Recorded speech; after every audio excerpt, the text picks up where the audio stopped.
Cafe में काम करने वाले युवक पर जानलेवा हमला बोला गया। बताया जा रहा है कि हमले में कैफे कर्मचारी के सिर पर गंभीर चोटें आई हैं।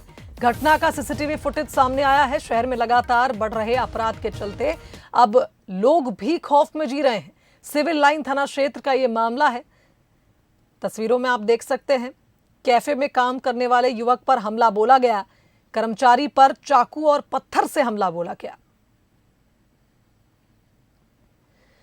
चलिए, इस खबर पर हमारे साथ संवाददाता उमेश लाइव जुड़ गए, उनका रुख कर लेते हैं। उमेश, जिस तरह से घटना का फुटेज भी हम देख पा रहे हैं, लगातार शहर में वारदातें तो बढ़ ही रही हैं। अब कैफे कर्मचारी पर हमला बोला गया है, पुलिस का क्या कुछ कहना है? बिल्कुल शुभांगी, ये देखा जा रहा है कि छत्तीसगढ़ की जो बिलासपुर है वहां पर लगातार आपराधिक घटनाएं बढ़ती जा रही हैं।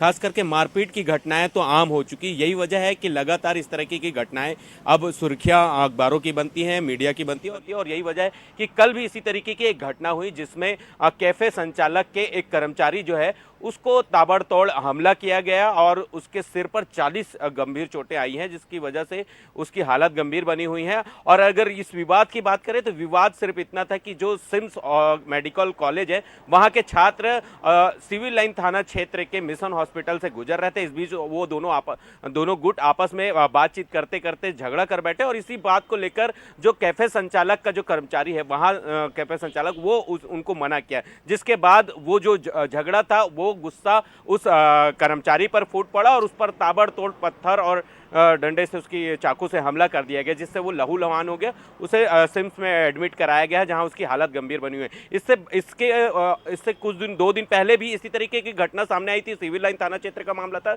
जहां पर मंगला चौक के पास दो युवकों को अज्ञात आरोपियों ने बुरी तरीके से पीटा था, जिससे उनकी भी हालत गंभीर बनी हुई है। तो अगर हम सिलसिलेवार देखें शुभांगी, तो लगातार मारपीट की घटनाएं जो है बिलासपुर में आम हो चुकी हैं। इसका सीसीटीवी हालांकि फुटेज सामने आया है, पुलिस जांच करने की बात कह रही है और सीसीटीवी फुटेज के आधार पर उन आरोपियों की तलाश भी की जा रही है। लेकिन सवाल यह है कि आखिर ये घटनाएं क्यों हो रही हैं? इन घटनाओं को रोकने के लिए पुलिस क्या कर रही है? क्या जो घटनाओं को अंजाम दे रहे हैं युवक, उनके परिजन को इस बात की कोई चिंता नहीं है कि उनके बच्चे क्या कर रहे हैं इतनी रात तक?